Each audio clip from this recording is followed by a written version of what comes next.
This is a Care Chronicles podcast episode with Eve Miller.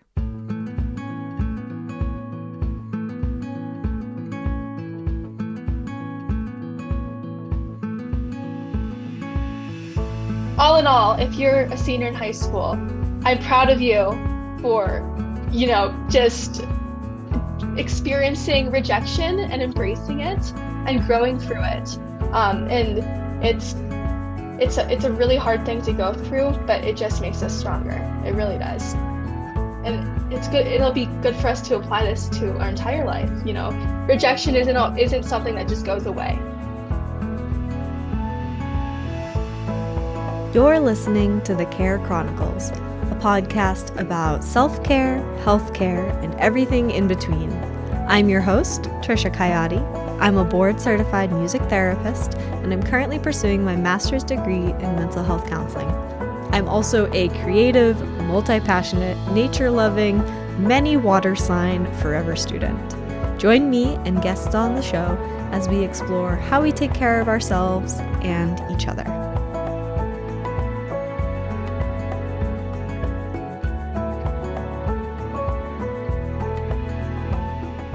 Welcome back to the Care Chronicles podcast. Thank you so much for spending your time with me and Eve today over here on this little corner of the internet. I know there are lots of great podcasts out there, so thanks for taking your time to listen to this one. Today's episode with Eve is a wonderful conversation about the college application process, specifically music college application process with auditions and everything. And also Eve does a wonderful job talking about how she's kind of changed course even over the time of just her senior year doing this application stuff. So I hope you get a lot out of it, whether you're a young person experiencing the same thing or an adult guiding someone through this, or just at a transitional period in your life. There are so many great nuggets of wisdom in here. So let's get into this conversation with Eve.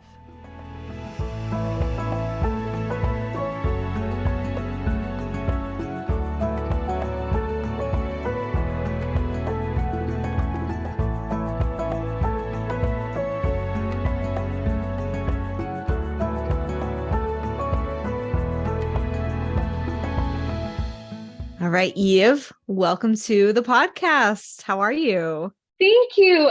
I'm good. I'm so excited to be here. Awesome. I'm excited we were finally able to connect because I know it's kind of been a while with our schedules rolling, and you've been up to some exciting things that I can't wait to hear about.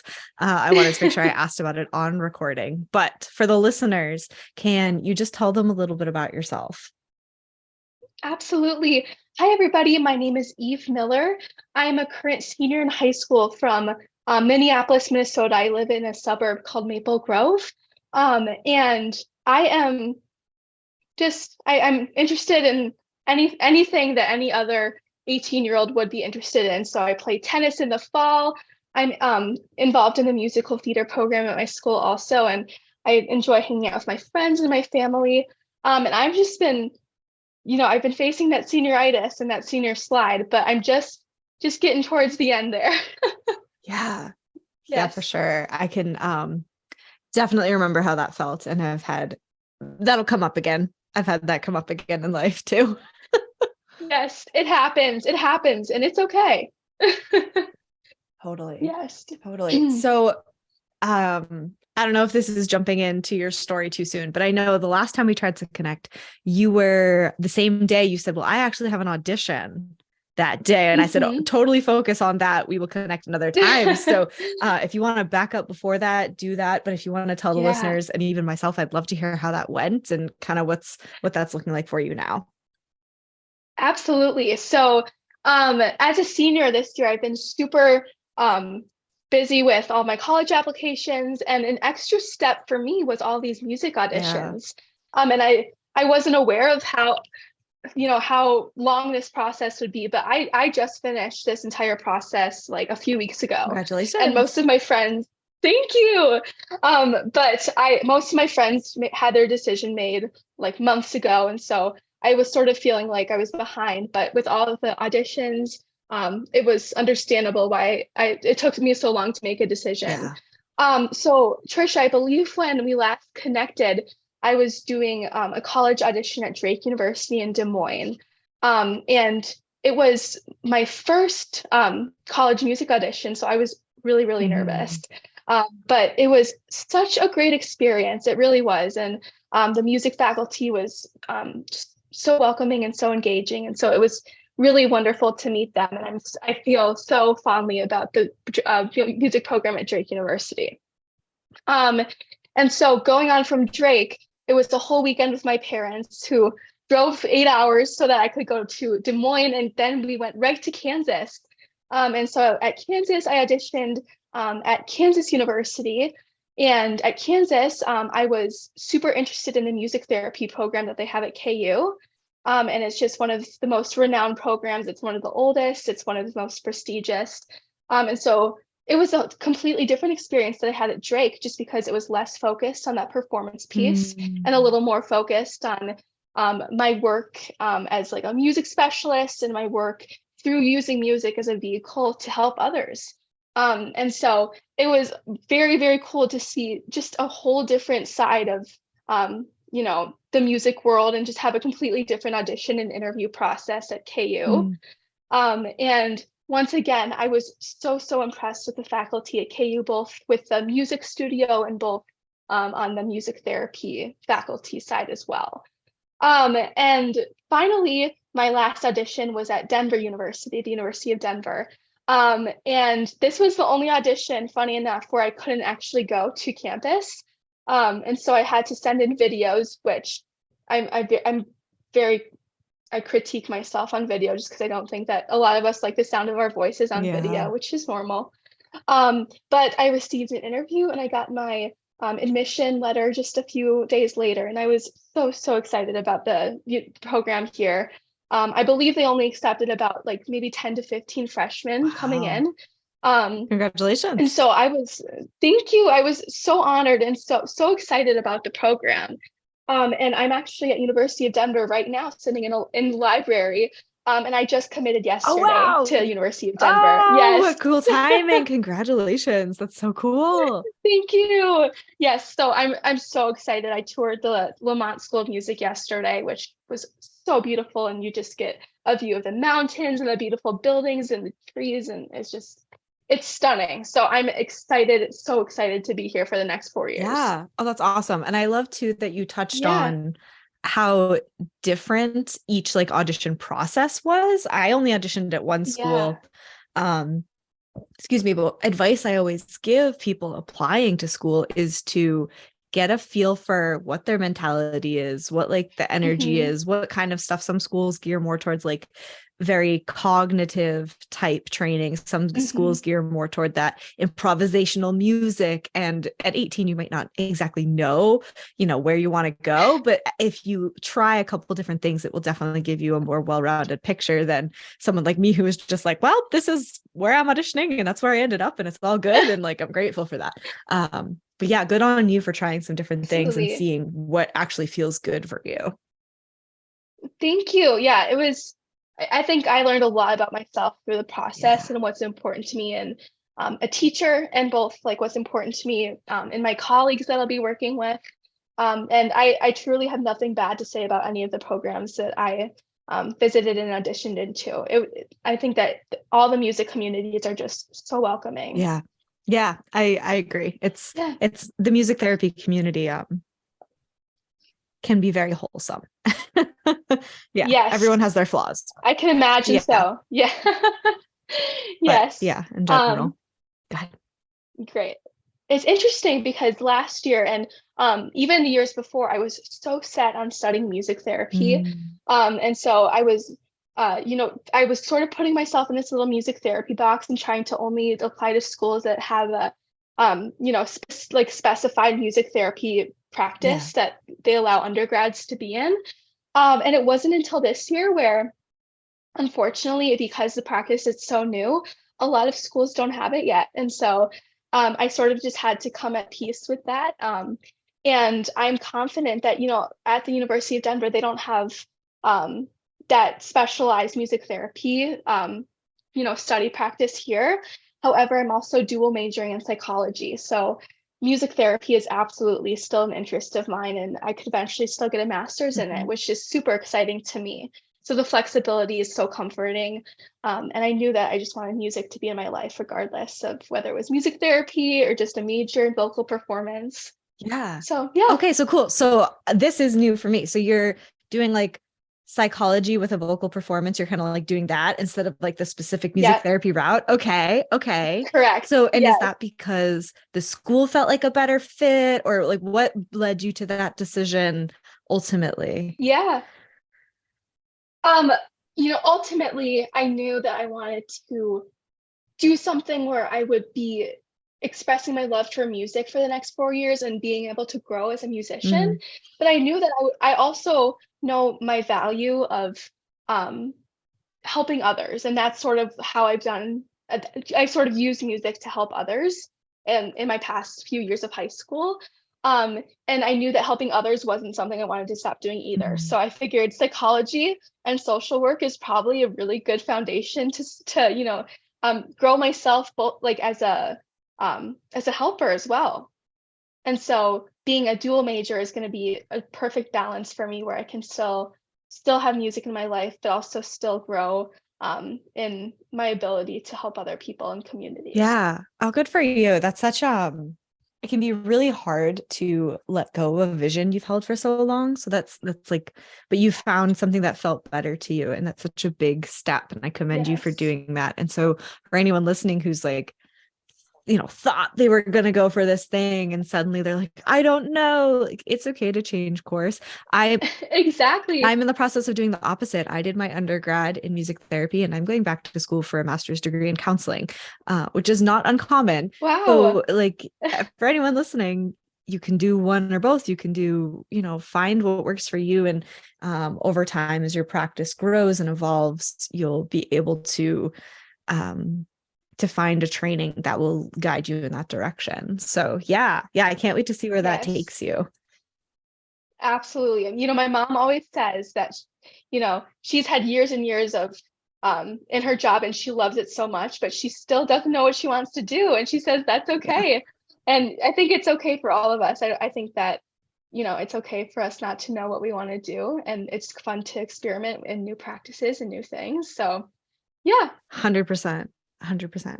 Is like, what do you want to get into next about like this process and college applications and all that kind of stuff? Yeah. Um, I want to bring some attention to um there is some real stress that comes out of the college process. Yeah. I think that a lot of people think that senior year is just easy flowing and you're just sort of getting to the end game.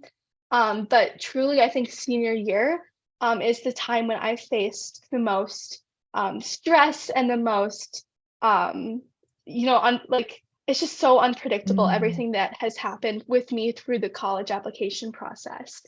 And I want to normalize it for other young people like myself who not only are going through the college process, but maybe going through a different transition in their life. Transitions are really, really scary, mhm. especially when I've been under, the guidance of my beautiful parents and my wonderful role models in my life. And so it's just been very new to me to take this college process sort of on my own. And I'm finding this independence that I'm not so used to.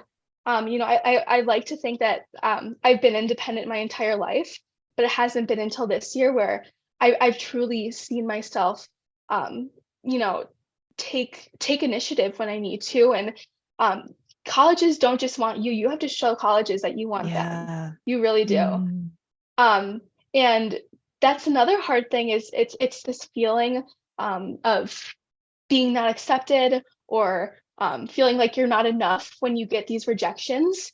And especially through, the word of mouth through social media.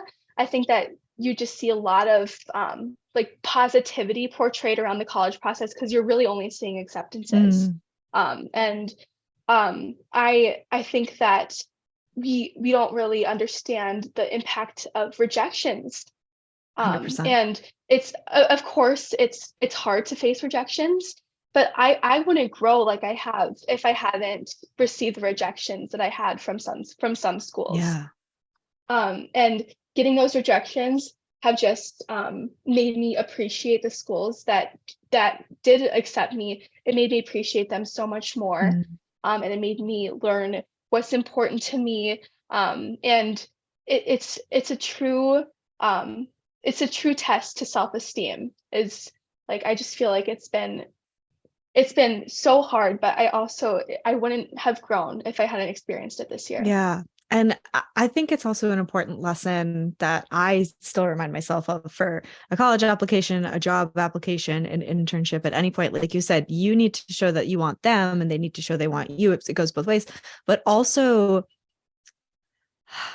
it needs to be a good fit. And so anytime you're applying to something, because, this word application has this connotation of I am accepted or denied, but in reality, it is a dual relationship. So even though, you are the one applying, if you get there, you get along the application process or something happens and there's a red flag and you're saying, not really the right fit for me. You can also give that denial. Like you don't need to wait for someone else's Absolutely. acceptance. And I remember the fear when I was in your spot of like, well, if this one isn't part of like my pool of options, then my pool of options is smaller, which is true, but also a good thing because you're narrowing it down to just the options that are a good fit for Yes, you. Yeah. absolutely. Absolutely. Yeah. That's great. Yeah. Um, so all in all, if you're a senior in high school, I'm proud of you for, just experiencing rejection and embracing it and growing through it. And it's it's a really hard thing to go through, but it just makes us For stronger. sure. It really For does. sure. Yeah. And it's good. It'll be good for us to apply this to our entire life. Mm-hmm. Rejection isn't something that just goes away. Mm-hmm. Yeah. Yeah. For many, many careers, but I specifically in my music therapy training, you have to do an internship, obviously. And I remember that process being like crazy. Everyone's applying to tons of internships. And I heard of a lot more rejections than I did of acceptances. And Yeah. so, it's kind of one of those things that it will come up again. And so every Hmm. time, if you can like give yourself grace and learn through the process, then the next time it's not quite as hard. So yeah, you're right on with Yeah, taking the opportunity to really learn from that and be proud of yourself for doing it. for sure. For sure. Yeah. Everything happens for a reason. And so I'm glad that the universe spoke for me. And I think it speaks for a lot of people as well. Yeah. Good. Well, you seem so content where you've ended up. So that's really great. Yes. Awesome. Maybe you can tell that I just made my decision yesterday and this weight has been lifted off my shoulders. So I'm still on this high of like, I just feel like a big breath has just been taken and now it's time to move forward. And I'm so excited. Yeah. Well, and I want to pull out that word decision because I feel like that's a huge part of it we don't always talk about either is if you have these options, like it's so much pressure to be looking at this. You're weighing the pros and cons, you're thinking about how this will affect you. There's like this lack mentality of, if I choose X, I'm missing out on Y. Um, and I think the first thing I always remind myself of is there's no wrong decision unless you're doing something that clearly doesn't feel right. That would be a wrong decision. But if you're Hmm. looking at some good options in front of you, like there's no wrong decision. Wherever you end up is going to take you where you're supposed to be. So yeah, when you're finally able to get to the other side of that decision and then suddenly the path in front of you, you have a lot more clarity. You can kind of anticipate what's coming. But yeah, that like decision is a huge checkpoint along the way. Absolutely. For sure. Yeah. Is there anything else about that process that Great. you want to talk about or share, or where do you want to go next? I think I've covered the college process. I would love to talk a little bit about my job, which is the thing that brings me most joy. Yeah. Um, so since I started high school, actually I'll go back a little further. When I was 13, I had my bat mitzvah, and having this, I was responsible for coming up with this like service project slash fundraiser. And so I was just sort of struggling to figure out what I wanted this to be. And at this time, I was also just growing my love for music. I had been taking voice lessons for the first time that year. Um, and so I started thinking, and my parents were making suggestions to me, and then the three of us, sort of thought about this idea of music and how much I love it, and how much I want to use my love for music to connect with other people. And so when I was 13, it was the first time that I'd gone to a memory care facility, and I sang a few songs, and it was such an impactful experience. I sort of went into it thinking that it was going to be like a recital or a performance or a concert, but I came out of it sort of thinking that it was a Mm. gift for me to do that. But it wasn't just a gift for um, the the residents that were receiving the music, but it was more so a gift for me, which is through the impact that I received at the young, ripe age of 13. I had, I think that I was a little scared of the like I was a little scared of the idea of going into a memory care facility at 13 years old, but I think that it was a really powerful experience for me. And yeah. So that's what I did when was 13. And after my bat mitzvah, I decided that that wasn't something I wanted to stop doing. Mm. And um, so I decided to continue taking voice lessons. And I was also super involved in musical theater at the time. So that's sort of how I was using my love for music, is for the performance aspect.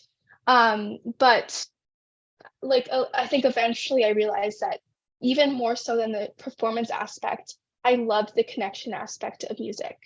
And so after I sort of stopped doing musical theater for a while, I started seeking out other ways for me to share my love for music. And I did this through going to a few different memory care facilities, just locally. And again, it was just more of a like concert performance that I just felt good about, and I just did like a set list of songs. I would come there, I would sing for an hour, and then I would leave. And I felt fulfilled doing this, but I still felt like there was a little bit of something missing in my experience.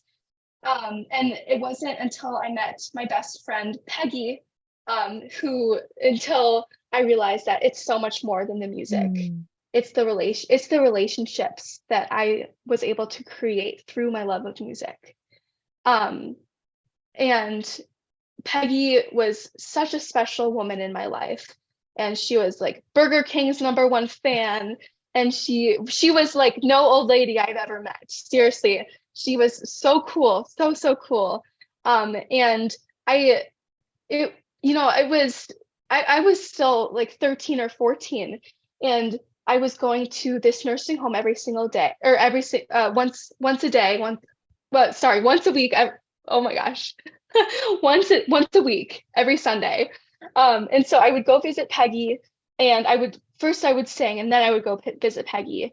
And I started feeling a lot more fulfilled after I left, Mm. knowing that I was able to not just share my love of music, but share this such a special relationship to me. And Peggy was such a good friend to me, and I think I was such a good friend to her also. And I made her young. I feel like I made her feel young, but I think that she made me feel even more young than I made her feel. Oh. Seriously, she was such a like techie, and she had a smartphone that she would text me on every day, and it was so fantastic to meet a woman like Peggy. Unfortunately, Peggy passed away just, I think, 2 years later after I first met her. Um, and of course, it was a grieving experience for me. Mm. And it was so sad to see someone that I had so much love for and so much care for just go away. And the other thing that I want to bring some attention to is, as a 13-year-old, friendships are really, really hard, and they're really fleeting. And already I was dealing with some friend issues at the time, and sort of just experiencing middle school drama and not feeling I would fit in or anything like that. But losing Peggy was a whole different type of friend loss that I had Mm. never experienced before. Yeah. And it was it was so big for my little 13-year-old heart to handle and for my brain to go through. I think that I didn't quite understand the concept of death even.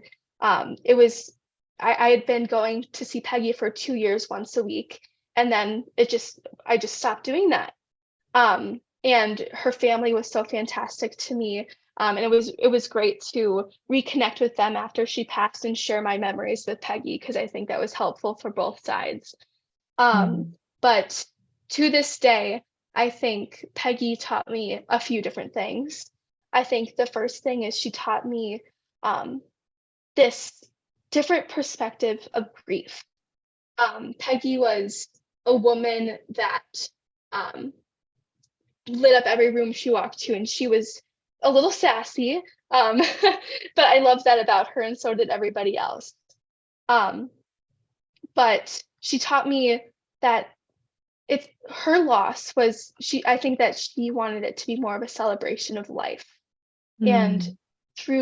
through meeting with her family and through looking back at our texts and our pictures, I started to feel a little less sad, and a lot more privileged and honored, and rewarded to have known someone like her.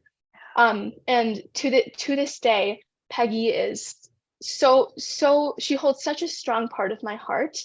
Um, and she is the reason that I continue to go back to memory facilities today. She's the reason I continue to try and culminate more relationships with more of the tenants that work or that live at the places that I work.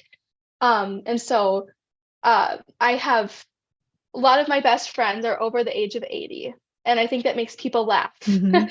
But to me, I think it's such a gift to know people that are able to give me their wisdom and are able to share their life experiences with me. And I also think that it's a gift for them to be able to hear about what's going on in my life. You know, how did the football game go on Friday night? You know, how did my tennis match go? And like how was my prom? And so I think that sharing both of our experiences in the relationships that I have is such a gift for both of us. Mm. Um, and so I'm more than grateful um, for that life teaching that Peggy gave me at such a young age, where you know it's less about grief and more about the celebration of life. Mm. Um, and so I currently work as a music specialist and activities assistant at another different memory care facility in my city.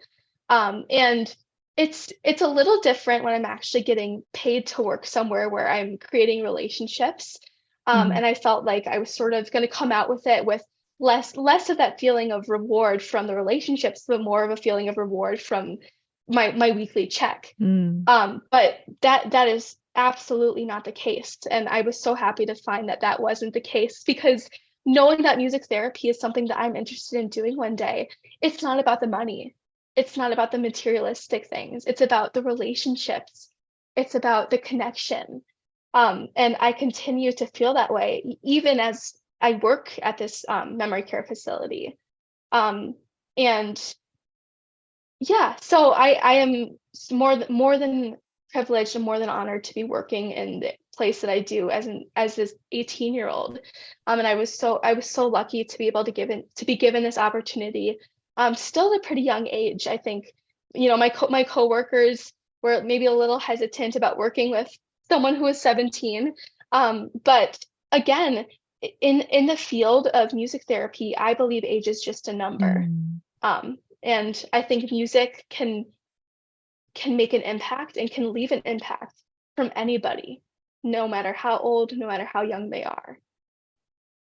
So that's what I've taken away from my experience. Yeah. Oh, I love that. This is something that as music therapists, it's this catch 22 where it's we don't own music. And it's important to remind ourselves that we don't own music because sometimes we can get so protective of what we do Hmm. because it's so hard to explain. So, you know, if someone says to me, what is music therapy? And I, I'm explaining it to them. And in that process, it's like you have this like ownership of music, but it's important that we share it with other people, with other experiences, with other levels of training or other types of training. One of the important distinctions for anyone listening, this is an important advocacy thing, is that as music therapists, we also are trained and put a lot of thought into the potential harm that using music can do. And so that's like, I know in my state we're working towards legislature, and that's something that's we're really trying to get the governing bodies to acknowledge that yes, you can have someone in high school come in and do beautiful music activities.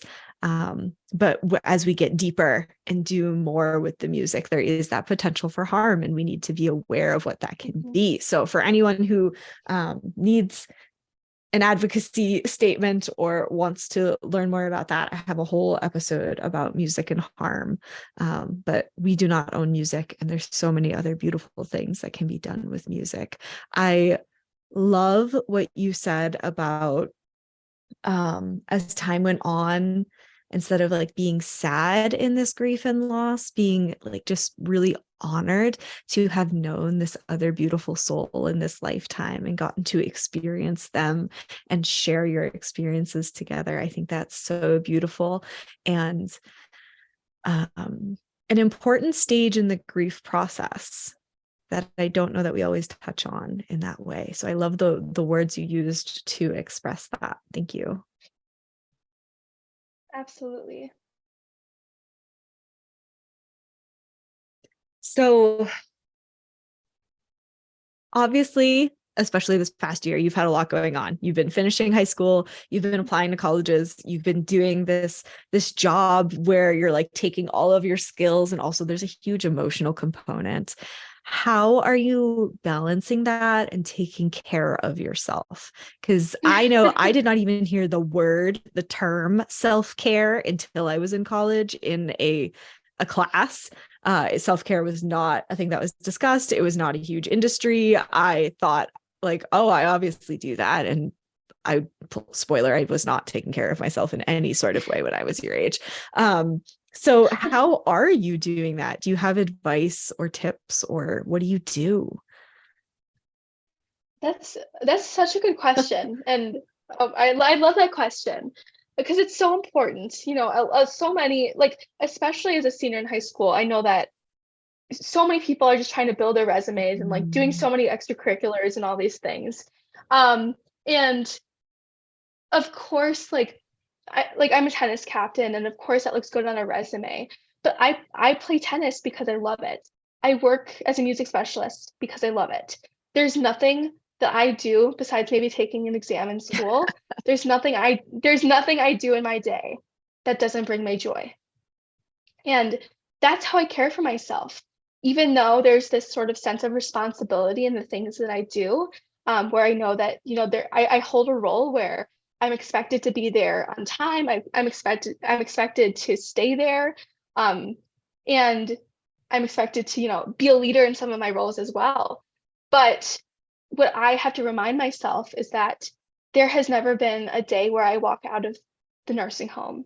There's never been a day where I walk out of the tennis court or the choir room where I don't feel fulfilled. And I knew that if there was a moment where I didn't feel fulfilled, that maybe there were some decisions I needed to make or reconsiderations I needed to do, where there's been multiple things in my life that have I've lost joy for, but I have recognized that and embraced that and understand that I can't be everywhere all at once.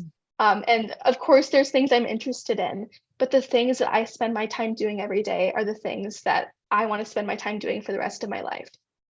And again, the reason I want to do all these things, I don't want to play tennis. I don't want to be a professional tennis player. I don't want to be a professional singer. But I want to be a professional connector. The reason I do everything is because of the relationships that come out of it. I play tennis because I love the people that I play tennis with. And I work at the nursing home because I love the relationships that I have with the tenants who live there. And my self-care is doing things that I love. And it just so happens that I'm lucky enough to be able to um, be hired into a place that I feel so happy in. And I'm lucky enough to go to school in a place where I feel like I have very healthy relationships and I have very strong relationships. Um, and especially going to college next year, it's going to be very, very new in a whole number of different ways. But I think um, the biggest thing is I've been so secure and so I just feel so healthy in the environments that I'm in at Mhm. home. Um, and so it's scary, but I'm confident that because of these experiences that I've had, I will continue to find ways to do things that I love in Yeah. college. And that's why I'm studying music. That's why I'm studying psychology. And that's why I chose a school where there's there's so many different like clubs and organizations that I can be involved in.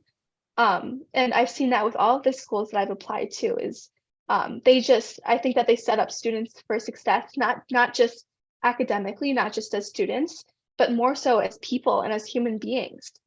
Um, I still don't know what I want to do. I still don't know if I'm gonna end up with like a bachelor of music in 4 years. But I do know that no matter what I do, there's gonna be happiness out of it. Mm. So that's how I care for myself is doing things that make me happy. That's the short answer. Yeah, I love that. I also love that you said if something's not making me happy, like then I can let it go. Because that was another lesson that I didn't learn into college to be able to acknowledge that something's not making me happy and I can let it go. So good on you. You are ahead of the game for sure. Cool. Thank you. Is there anything else you wanted to touch on before we do the rapid fire? Rapid fire. Oh my gosh, that sounds They're scary. all questions about you. Do not be intimidated. No, I think we're ready to move on. Okay, cool. So the questions are short, but your answers don't have to be. First one's kind of like a warm up. Okay, Okay. coffee or tea? Coffee all the way. 18. That makes sense. Early bird or night owl? Ooh, right now I'm gonna say early bird, but ask me again next Yeah, year. I might have a different answer. we'll see. It depends on what time your college classes will start, for sure. Your favorite way to take care of yourself?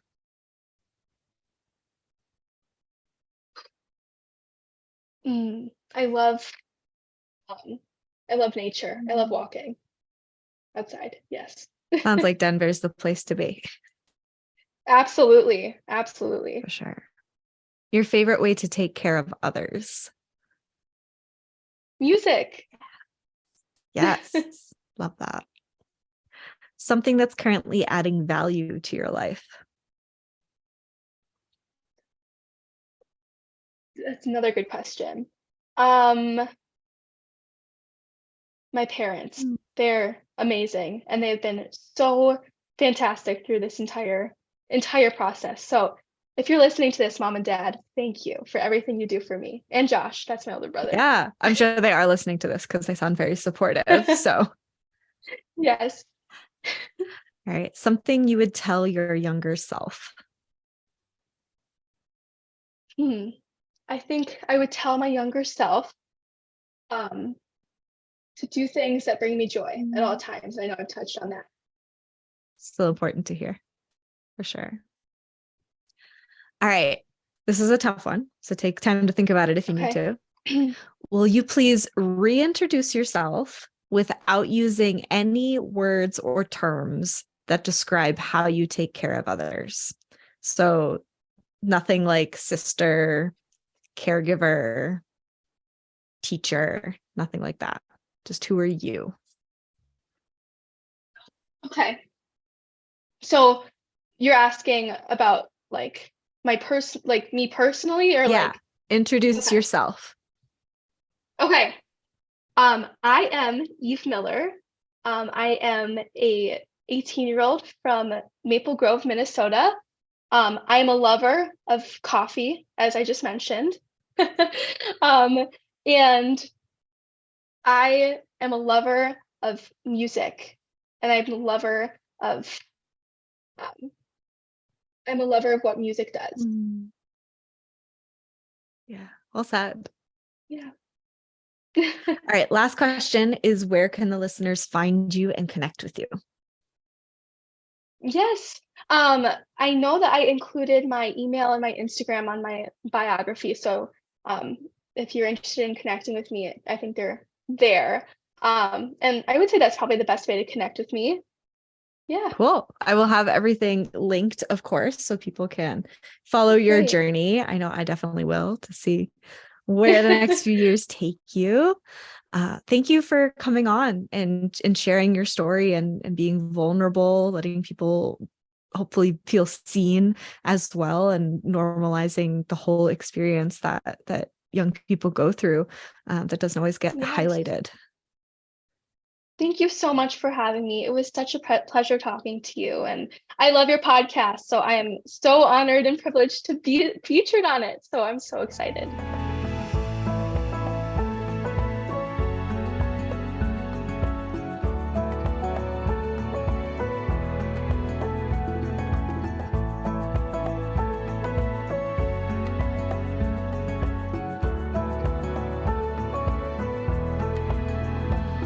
Thank you so much for tuning into today's episode. I hope you learned a lot.